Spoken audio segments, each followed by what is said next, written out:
I was driving by the Lexington Cemetery in Lexington, Illinois, and I had to pull in to see what this was. The color scheme in this mausoleum draws your eyes from the road, makes you stop the car and pull in to see what this is. I thought it was some kind of oriental kind of thing, but it's not. This is J.J. Kemp, 1892. He was a farmer, a banker, he was a grain dealer, and those are two Newfoundland dogs at the top of the mausoleum that are looking over and protecting his mausoleum. Now, of course, the door is completely ironed shut. You're not getting in there, but the door looks relatively new. Like you could open that up. It's got a newer style lock, newer style doors, so you could easily get in there. I'm sure he still has ancestors in the area that could get into this mausoleum. Now, I put this cemetery in with the Catlin Cemetery. This is kind of neat here. This is William Smith and Nancy Smith. I love the entrance, kind of a sidewalk up to their headstone. It's kind of neat. And look at this big, look at this is a beautiful Woodman style stone. Can't really make out what that says. Looks like it says mother. Look at that. And then look at this beautiful little chair stone. Really neat. The chair is coming off its base there a little bit. Hello everybody and welcome to Cemetery Views. I am in Oak Ridge Cemetery in Catlin, Illinois. And there is a pretty sad story here, a tombstone here that's got a really interesting backstory that I'd like to share with you guys. Interesting tombstone here, guys, I want to show you. This is of the Catcher family, Robert, and I'm going to show you their son and what it says on his tombstone, because there is a horrible story to this. February 5th, 2000, he died. He was found on July 25th, 2006. Now you're asking yourself, what do you mean he was found? What is that about? Well, I'll tell you what that's about. I wanted to do this in my truck because of the wind noise that was outside. You guys didn't want to hear a bunch of wind, so I wanted to come in here so I could speak clearly and tell this story. In year 2000, Ryan was out and about in his black F-150 pickup truck. Unclear and uncertain how he ended up in the lake, but he was driving around Clear Lake in the Kickapoo State Park. For some reason, his truck ended up in the lake and fully submerged in the lake. He went into the missing persons list database as a missing person. His parents did not have 1 week that went by in 6 years that they did not look for their son, and they did not diligently look for him for 6 years. Now, here's the interesting part. There was an emergency agency in the Danville area that got this new equipment that they wanted to test. It was an underwater sonar equipment that they got, and they wanted to test it out. Now, interestingly, they picked Clear Lake to test out their equipment.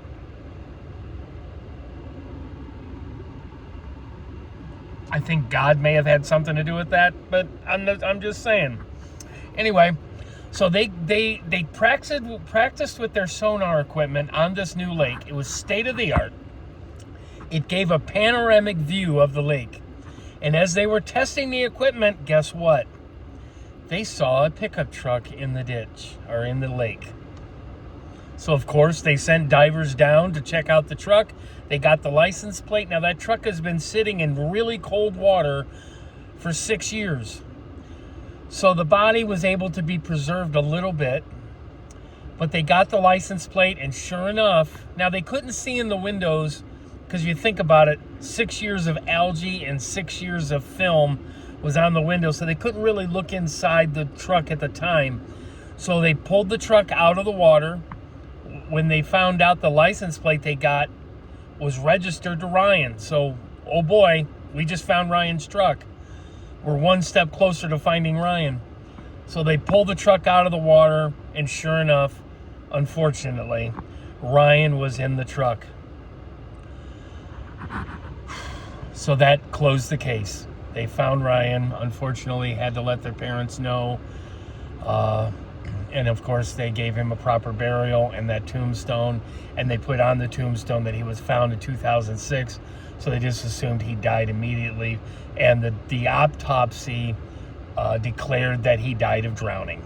So that cleared up that mystery that, he died of drowning. So we don't know how he ended up in the lake. It was just a tragic accident. So that's the story of Ryan, and then they gave him a proper burial and gave him that tombstone. And I love how they put found in 2006 on the tombstone. So that's the story of Ryan. Now, there's another story and how I got this story that I'd like to share with you. It's interesting how I got this tip. And I would like to thank a viewer of mine, Timothy Pruitt, which actually he said he went to school with Ryan. So Timothy, my condolences to your loss. My condolences to Ryan and to your loss of your friend. But I was watching a Serenity Sue episode. She was doing a story on a bride that was in a mausoleum. Well, I was looking through the comments and I noticed Timothy commented on Serenity Sue's video about how he knows of a story of Stella Barkley, the one I just did.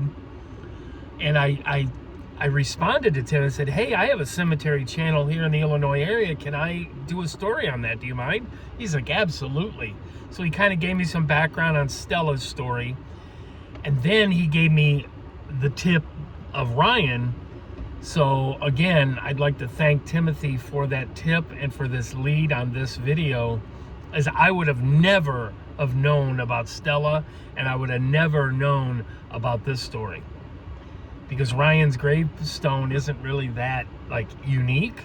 So I would have never stumbled upon that. So Timothy, I appreciate it. Beautiful monument of Ellen Poole. She was a nurse and all kinds of other stuff.